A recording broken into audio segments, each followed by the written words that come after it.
ज्ञानेश्वर माऊलींच्या अभंगांची जगाला भुरळ पडली आहे। अमेरिकेचे माजी राष्ट्राध्यक्ष बराक ओबामा यांना सुद्धा माऊलींच्या अभंगाची गोडी लागली आहे।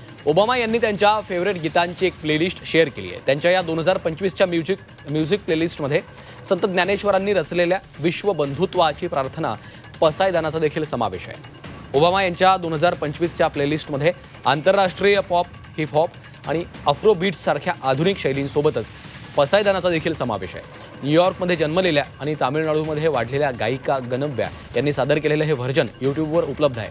पारंपरिक अभंगाला जॅझ, ॲम्बियंट साऊंड्स आणि दक्षिण आशियाई शास्त्रीय संगीतातील घटकांची जोड देत त्यांनी एक आधुनिक चिंतनशील असं रूप दिलंय। संत ज्ञानेश्वरांनी रचलेलं पसायदान वारकरी संप्रदायाच्या वारीच्या शेवटी गायलं जातं। वैयक्तिक मोक्षावर भर देणाऱ्या अनेक भक्तिगीतांपेक्षा हा अभंग सर्व सजीवांच्या कल्याणासाठी प्रार्थना करतो असं सांस्कृतिक अभ्यासक सांगतात।